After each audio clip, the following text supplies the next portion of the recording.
Ողջույն հարգելի հետևորդներ, եթերում է ABC լուրերն է, ես Գառնի Մութաֆյանն եմ, կարևորը նախ համառոտ։ Ադրբեջանցի փորձագետներ են ժամանել Հայաստան, ինչ օրակարգով է Բաքվի պատվիրակությունը եկել Երևան։ Ինչ արդյունք ունեցավ Հայաստան-Եվրամիություն գագաթնաժողովը, ԵՄ պաշտոնյաներն ու Նիկոլ Փաշինյանը հանդես են եկել համատեղ հայտարարությամբ։ Ընտրական պայքարի ցուցակները պատրաստ են, ովքեր են վարչապետի թեկնածուները։ Մանկապղծություն Վեդիում բռնաբարված անչափահասների մայրը մանրամասներ է հայտնել։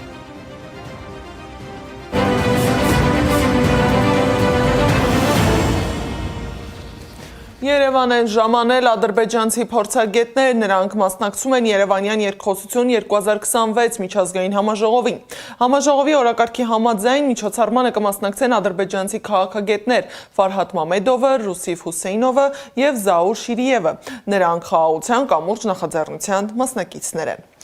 Այսօր տեղի կունենան բազմաթիվ պանելային քննարկումներ, որոնցից ամենամեծ հետաքրքրությունն է առաջացնում Հարավային Կովկասը բեկումնային փուլում խաղաղության և գործակցության հեռանկարները խորագրով քննարկումը, որին կմասնակցեն Թուրքիայի Հայաստանի հետ հարաբերությունների կարգավորման հարցերի հատուկ ներկայացուցիչ Սերդար Քլչը, Հայաստանի ազգային ժողովի փոխնախագահ Ռուբեն Ռուբինյանը, ԵՄ-ի Հարավային Կովկասի և Վրաստանի ճգնաժամի հարցերի հատուկ ներկայացուցիչ Մագդանելա Գրոնոն, Վրաստանի արտգործնախարարի տեղակալ Լաշա Դարսալյան, Ադրբեջանի ներկայացուցիչ Թոփչուբաշով կենտրոնի տնօրեն Ռուսիֆ Հուսեյնովը։ Իսկ ինչ արդյունք ունեցավ Հայաստան-Եվրամիություն գագաթնաժողովը։ Ուրսուլա ֆոն դեր Լայենի և Անտոնիո Կոշտայի հսկողության ներքո հայկական կողմը Երևանում ԵՄ-ի հետ ստորագրել է երկու փաստաթուղթ։ Հայաստանի փոխարտգործնախարար Վահան Կոստանյանը և Եվրոպական հանձնաժողովի ընդլայնման և արևելյան հարևանության և Թուրքիայի հարցերի տնօրեն Անդրիան Կիրալին պաշտոնականացրին կապի ոլորտում գործունեության համաձայնագիրը։ Հայկական առանցքային ընկերությունների և հիմնադրամներին փոխանցվեց 6 նամակ Հայաստանում ներդրումների նկատմամբ հետաքրքրություն ցուցաբերելու կոչին աջակցելու նպատակով։ ԵՄ պաշտոնյաներն ու Նիկոլ Փաշինյանը հանդես են եկել համատեղ հայտարարությամբ, նրա խոսքով կա պատմական այնպիսի ընկալում, թե Հայաստանը սարսափելի աշխարհագրական դիրքում է գտնվում, սակայն ԵՄ ներկայացուցիչներն ասել են, որ Հայաստանի Հանրապետությունը գերազանց աշխարհագրական դիրք ունի, գտնվում է արևելքը և արևմուտքը իրար կապող ամենակարճ ճանապարհի վրա։ Հայաստանի Հանրապետությունը կարող է հարևան երկրների հետ համագործակցությամբ իհարկե, որովհետև այս դեպքում կղզիացած մոտեցումները պարզապես չեն գործի, հարևան երկրների հետ համագործակցությամբ մենք կարող ենք ինտեգրվել միջազգային մատակարարման շղթաներին, երկաթուղային փոխադրումներին, ավտոմոբիլային փոխադրումներին, իհարկե նաև ժամանակակից տերմինաբանությամբ տրանսպորտ է համարվում նաև ինտերնետ կապի փոխադրումը և էլեկտրաէներգիայի փոխադրումը։ Իսկ Եվրոպական հանձնաժողովի նախագահ Ուրսուլա ֆոն դեր Լայենի խոսքով խաղաղության խաչմերուկ նախաձեռնությունը ներուժ ունի կապելու Եվրոպան Հարավային Կովկասի հետ և Կենտրոնական Ասիայի, վերածելով Հայաստանը անկյունաքարային տրանսպորտային հանգույցի։ Կանանտեսեղակ 6 մտադրության համակների ստորագրությանը և հանձնմանը առաջատար ձեռնարկություններին և հիմնադրամներին, որոնք արդեն վստահ են, որ այստեղ հենց ճիշտ տեղն է գտնվելու և ներդրումներ անելու և ռիսկազերծման բաղադրիչ Եվրոպական միության կողմից ապահովված շատ նպաստավոր միջավայր է ստեղծում բիզնես սեկտորի համար գալու այստեղ և հետաքրքրություն ներկայացնող ծրագրեր իրականացնելու։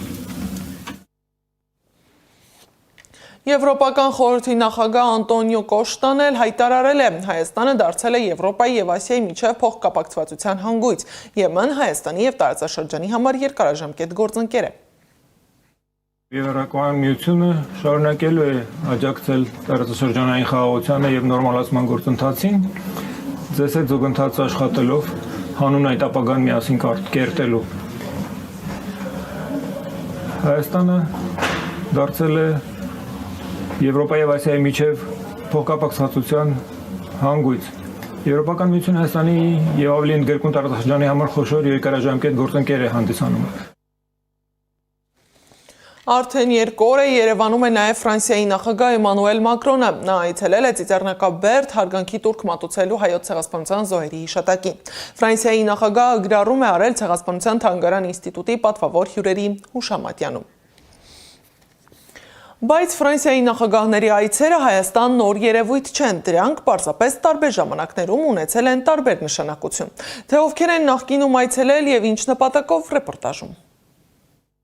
Երևանում անցկացվող եւ մգագաթնաժողովը ոչ միայն ընթացիկ օրակարգի մասին է, այլ նաեւ քաղաքական հիշողության։ Ֆրանսիայի նախագահի այցը Հայաստան այսօր ներկայացվում է որպես բացառիկ իրադարձություն, սակայն սա նոր երևույթ չէ, այլ շարունակական գործընթաց տարբեր ինտենսիվությամբ։ Հայաստանի 3-րդ հանրապետության առաջին նախագահ Լևոն Տեր-Պետրոսյանի օրոք Ֆրանսիայի ղեկավարների պաշտոնական այցեր չեն գրանցվել։ Այդ փուլում ձևավորվում էին հարաբերության հիմքերը։ Բայց արդեն Ռոբերտ Քոչարյանի կառավարման ընթացքում Ֆրանսիայի նախագահ Ժակ Շիրակը պաշտոնական այցով Հայաստան է ժամանել 2006 թվականի սեպտեմբերի 29-ին։ Այցի շրջանակներում նա Հայաստանի նախագահ Ռոբերտ Քոչարյանի հետ Երևանում բացել է Ֆրանսիայի հրապարակը։ Այդ այցն ուներ առավել գործնական եւ ռազմավարական բնույթ։ Շիրակի տարածաշրջանային այցի առանցքում Հարավային Կովկասի կայունությունն էր, նաեւ Ֆրանսիայի դերակատարումը որպես ԵԱՀԿ Մինսկի խմբի համանախագահ։ Երևանում կայացած հանդիպումների ընթացքում քննարկվեցին Լեռնային Ղարաբաղի հակամարտության կարգավորման գործընթացը, Հայաստան-Եվրոպա գործակցության խորացումը, նաեւ երկկողմ տնտեսական եւ քաղաքական կապերի զարգացումը։ Հաջորդ փուլում Սերժ Սարգսյանի կառավարման ընթացքում հարաբերություններն ավելի ակտիվ փուլ մտան։ Այս շրջանում Երևան այցելեցին արդեն Ֆրանսիայի 2 նախագահ, ընդ որում նրանցից մեկը 2 անգամ։ 2011 թվականին Հայաստան ժամանեց Նիկոլա Սարկոզին, ընդգծելով Ֆրանսիայի ներգրավվածությունը Լեռնային Ղարաբաղի կարգավորման գործընթացում։ Բայց ամենանշանակալի այցերից մեկը գրանցվեց նաև Ֆրանսուଆ Օլանդի կողմից։ Նա Հայաստան այցելեց 2 անգամ՝ 2014-ին պետական այցով եւ 2015-ին արդեն հայոց ցեղասպանության 100-ամյա տարելիցի միջոցառումներին մասնակցելու համար, քաղաքական եւ հիշատակի համատեղ ուղերձով։ Այսօր Նիկոլ Փաշինյանի կառավարման պայմաններում Երևանը կրկին ընդունում է Ֆրանսիայի նախագահին Էմանուել Մակրոնին արդեն ԵՄ գագաթնաժողովի շրջանակում։ Նրա նախորդ այցը տեղի էր ունեցել 2018-ին Ֆրանկաֆոնիայի գագաթնաժողովի շրջանակում։ Սակայն այս պարագայում Ֆրանսիայի նախագահի այցի տարբերությունն ակնհայտ է։ Եթե նախկին այցերը հիմնականում երկկողմ կամ տարածաշրջանային օրակարգ ունեին, ապա այս անգամ Հայաստանը փորձում է դիրքավորվել որպես եվրոպական քաղաքական հարթակի ակտիվ մասնակից։ Հայաստանի պատմության ընթացքում Ֆրանսիայի տարբեր ղեկավարներ այցելել են Հայաստան։ Այցերը պարբերական են եղել, սակայն փոխվել է դրանց քաղաքական կշիռն ու մեկնաբանման ձևը։ Եվ հենց այդ համատեքստում էլ ձևավորվում է այսօրվա քաղաքական օրակարգը։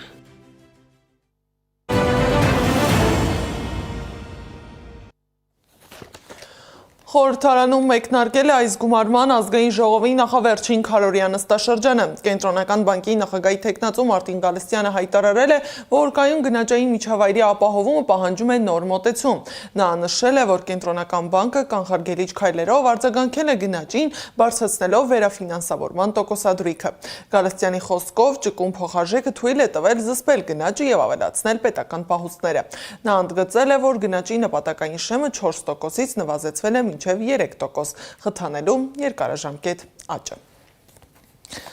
Զուգահեռ նախընտրական պայքարը մտնում է ակտիվ փուլ, իսկ ընտրական քարտեզը աստիճանաբար հստակեցվում է։ Խորհրդարանի առաջիկա ընտրությանը մասնակցող ուժերի ցուցակներն արդեն հրապարակված են։ Հայտնի է ոչ միայն ովքեր են պայքարում, այլև ովքեր են գլխավորում այդ պայքարը։ Ովքեր են վարչապետի պաշտոնի հավակնորդները, որ ուժերն ունեն իրական քաղաքական կշիռ եւ ովքեր են փորձում պարզապես ներկայություն ապահովել քաղաքական դաշտում ռեպորտաժում։ Առաջիկա խորհրդարանական ընտրության մասնակիցները հայտնի են, հերթականությունը նույնպես։ Ովքեր են գլխավորում կուսակցությունների ցուցակները, ովքեր են իրական ազդեցություն ունեցող խաղացողները եւ ովքեր, որ պարզապես մասնակցում են պայքարին։ Ցուցակի առաջին համարով ռեֆորմիստների կուսակցությունը ընտրություններին գնում է պաշտպանության նախկին նախարար, գլխավոր շտաբի պետի նախկին առաջին տեղակալ Արշակ Կարապետյանի առաջնորդությամբ։ Նրա անունը կապվում է ինչպես զինվորական բարձր պաշտոնների, այնպես էլ սկանդալային քրեական գործի հետ։ Քննչական կոմիտեն նրա նկատմամբ հարուցել է հերակավարույթ 2021 թվականի մայիսյան իրադարձությունների շրջանակում, երբ ադրբեջանական ուժերը ներխուժել էին Սյունիքի Սև լճի տարածք։ Իրավապահների վարկածով Կարապետյանը տվել է մարտական դիրքերը թողնելու անհիմն բանավոր հրաման, ինչը ըստ մեղադրանքի հանգեցրել է ծանր հետևանքների։ Ինքը նախկին պաշտոնյան այս մեղադրանքները չի ընդունում։ Երկրորդ համարով բոլորին դեմ եմ նախաձեռնությունն է։ Իր անունով քաղաքական ուղերձ ձևակերպող ուժը ընտրություններին մասնակցում է իշխանությանն ու ընդդիմադիրներին դեմ մարդկանց ձայները ստանալու ակնկալիքով։ Ի դեպ, այս ուժը հայտարարել է, որ կգործակցի ՔՊ-ի հետ, եթե իրենց գաղափարներն ու ծրագրերը համընկնեն։ Երրորդ համարի տակ ընտրություններին մասնակցում է ուժեղ Հայաստան դաշինքը, որը միավորում է նույնանուն կուսակցությունը, նաև նոր դարաշրջան եւ միավորված հայեր քաղաքական ուժերը։ Դաշինքի առանցքային դեմքը գործարար Սամվել Կարապետյանն է, Տաշիր խմբի հիմնադիրը, ով վերջին շրջանում ավելի ակտիվ է հանդես գալիս նաև քաղաքական դաշտում։ Նրա անունը սակայն ցուցակում չկա, այն գլխավորում է գործարարի եղբորորդին Արեգ Կարապետյանը։ Չորրորդը Հայաստանի շնորհապետական կուսակցությունն է Գուրգեն Սիմոնյանի գլխավորությամբ։ Քաղաքական դաշտում կուսակցությունը ընդգրկված ներկայությամբ կամ ազդեցությամբ չի առանձնացել։ Փորձում է դիրքավորվել սեփական օրակարգով, սակայն հանրային լայն ճանաչելիություն դեռևս չունի։ Հինգերորդը նոր ուժ ռեֆորմիստական կուսակցությունն է, որը ընտրություններին մասնակցում է դերասան Երևանի նախկին քաղաքապետ Հայկ Մարությանի գլխավորությամբ։ Նա հանրությանը հայտնի է նախ որպես հումորային դերասան, իսկ քաղաքական դաշտում Երևանի նախկին քաղաքապետի պաշտոնով, որտեղ նրա գործունեությունը գնահատվել է տարբեր ու հաճախ հակադիր դիտարկումներով։ Վեցերորդը միասնության թևեր կուսակցությունն է, որը ընտրություններին մասնակցում է իրավապաշտպան Հայաստանի մարդու իրավունքների նախկին պաշտպան Արման Թաթոյանի առաջնորդությամբ։ Յոթերորդը Բարգավաճ Հայաստան կուսակցությունն է Գագիկ Ծառուկյանի առաջնորդությամբ։ Նա հանրությանը հայտնի է որպես խոշոր գործարար եւ տարիներ շարունակ քաղաքական դաշտում ազդեցիկ դերակատար, որը եղել է թե իշխանության մաս, կոալիցիոն կառավարության շրջանակում, թե որպես խորհրդարանական ընդդիմության ներկայացուցիչ։ Գագիկ Ծառուկյանի անունը քաղաքական դաշտում պարբերաբար հայտնվել է նաև իրավական գործընթացների համատեքստում։ Մասնավորապես 2020-ից 21 թվականներին նրա շուրջ հարուցվել էին քրեական վարույթներ կապված ընտրական գործընթացների եւ ենթադրյալ օրինախախտումների հետ։ Այդ ընթացքում Ծառուկյանը կարճ ժամանակով նաև ձերբակալվել էր, վերջերս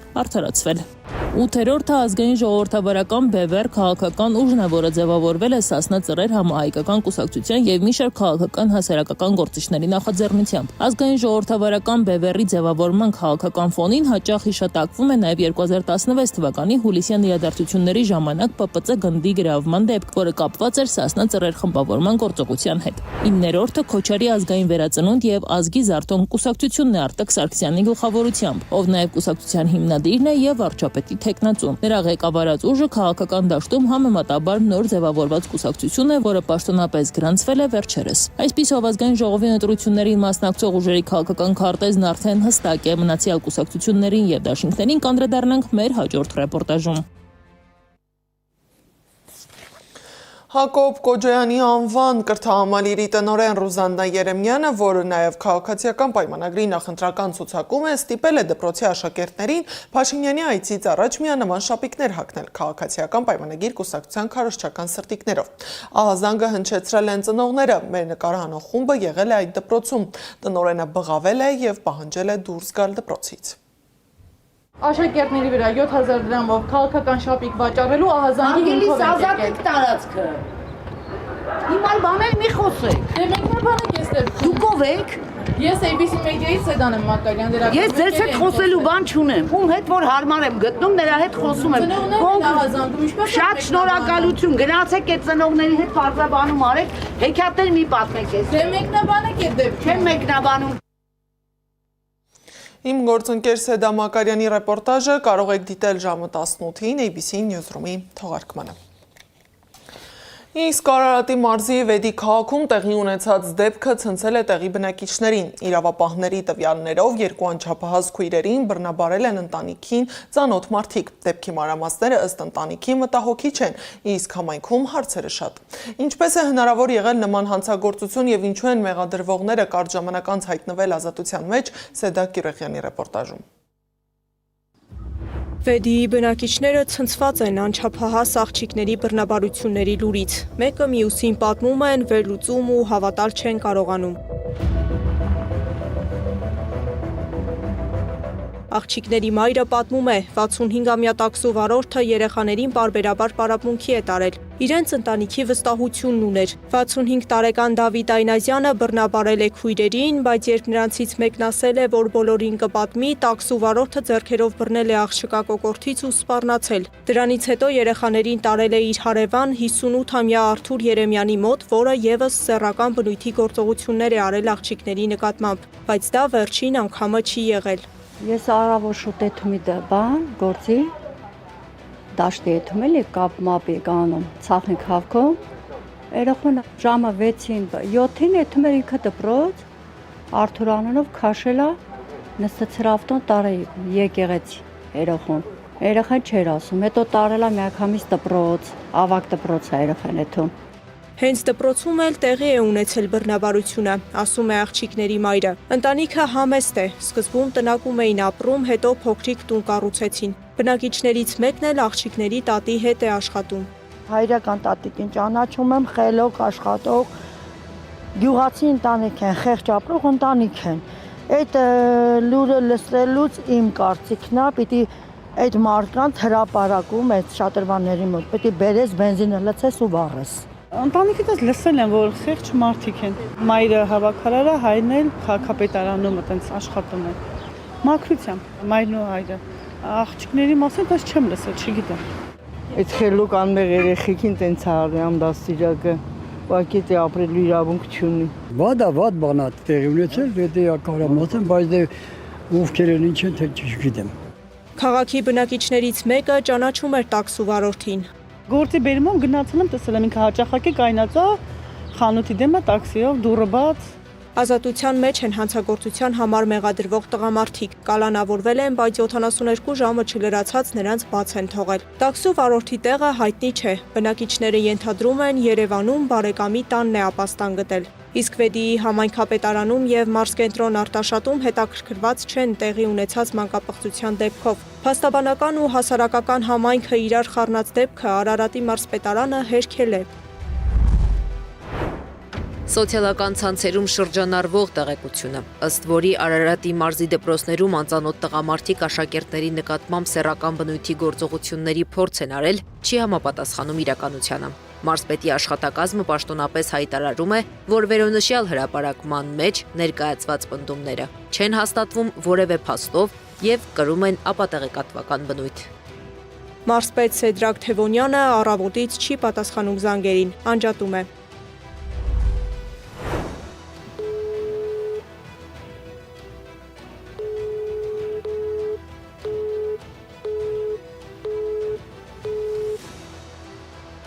Սեդակ Յուրեղյան, Էդիկ Մալաքյան, Նոնա Գևորքյան, ABC Media։ Այս ժամի համար նախատեսել էինք այսքանը, շարունակեք հետևել մեզ սոցիալական բոլոր հարթակներում, ժամը 18-ին եթերում կլինի ABC Newsroom-ը։